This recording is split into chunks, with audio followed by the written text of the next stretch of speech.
Всем привет, друзья! Вы смотрите канал Pop Music, с вами Реальный Басист, и сегодня у нас на обзоре MIDI-контроллер Novation Launchpad Mini Mark III.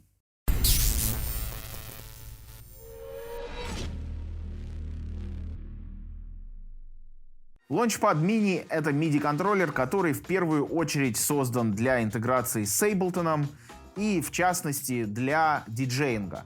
Как это работает?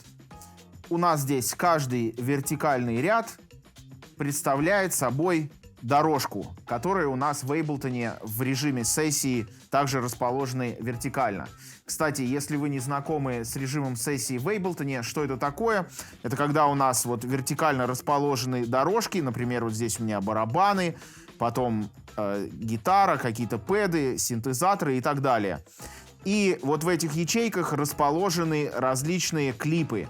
И вот эти клипы, они как пазлы, я могу их переключать и создавать на лету какие-то новые комбинации и новые треки.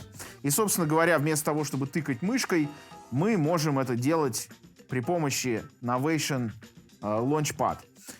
Как это делается? Вот у меня вертикальные ряды — это, собственно, как раз мои дорожки, горизонтальные ряды — это сцены. Я могу включить клип.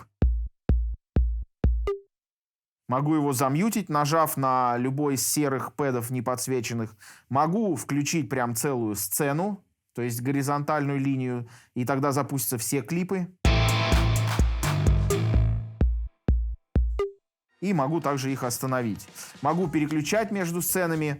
Также я могу в любом порядке все эти клипы запускать, создавая новые какие-то интересные комбинации. Особенно если у меня много различных треков, много различных лупов клевых заготовлено. Ну вот, например, запускаем барабаны, запускаем арпеджиатор и запускаем пэд.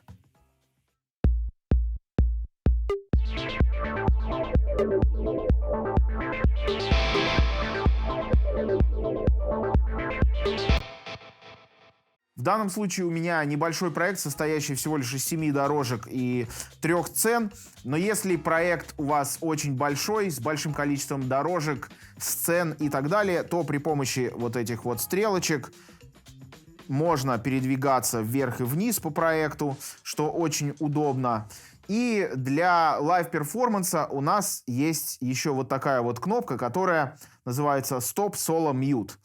Она переключает между различными режимами. Соответственно, вы можете в режим стоп, то есть вы можете останавливать клипы, в режим соло, солировать и в режим мьют переключаться. Вот давайте послушаем, как это звучит. Для начала включим какую-то сцену.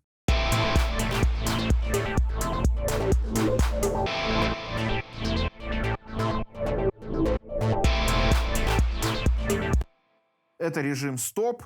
Дальше режим соло.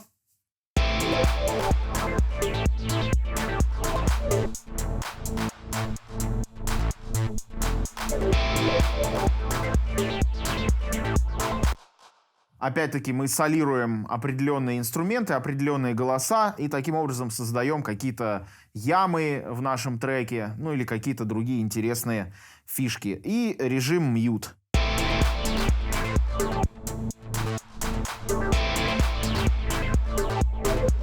С режимом mute все то же самое, но только мы мьютируем отдельные лупы. И таким образом вот эти вот 3 режима перформативных вам позволяют очень легко и быстро делать какие-то лайв-перформансы и создавать какие-то интересные события в вашей музыке. Также у этого контроллера есть несколько режимов работы. Кроме вот режима в сессии, у нас есть кнопка Drums, мы его переключаем, выбираем в Ableton барабанную дорожку, и мы можем играть, делать какой-то фингер-драминг, на лету забивать какие-то барабанные паттерны, что, по-моему, очень здорово. Еще один режим работы — это у нас режим клавиатуры. Нажимаем кнопку Keys, выбираем какой-то мелодический трек. Вот здесь у меня выбрано пианино. И здесь у нас, собственно говоря, фортепианная клавиатура, причем раскладка пэдов действительно повторяет фортепианную клавиатуру. Здесь у нас в нижнем ряду белые клавиши, а вот здесь диезы, да, то есть до, до диез, ре диез, ми, фа диез и так далее. И, соответственно, здесь у нас на одной странице получается целых 4 октавы. Раз, два, три, 4. Можно наигрывать мелодии, забивать какие-то мелодические идеи, что, по-моему, очень здорово. И даже играть аккордами. Ну вот, например, до, ми бемоль, соль, си бемоль. Вполне удобно. Но еще один режим, который здесь есть, это юзерский режим. Нажимаем кнопку «User», и мы видим, что здесь у нас пэды никак не подсвечены. Это потому, что мы ничего не сконфигурировали. Для того, чтобы сконфигурировать, нам надо установить приложение Novation на наш компьютер, и там все очень просто конфигурируется. И делать это можно совершенно по-разному. Настройки там весьма гибкие. Можно сделать, например, половину пэдов фортепианной клавиатуры, половину пэдов драм-пэды. И одновременно играть разные мелодии, да, и фано, и барабаны. И еще хочу обратить внимание на то, что пэды эти не являются velocity чувствительными. То есть как бы я по ним ни бил, они, к сожалению, не передают вот эту вот чувствительность, что, на мой взгляд, достаточно серьезный минус. И в целом хочу сказать, что этот MIDI-контроллер, он крайне простой. Функционала здесь совершенно немного. Нету фейдеров, нету различных энкодеров. Невозможно при помощи этого контроллера регулировать громкость и панораму.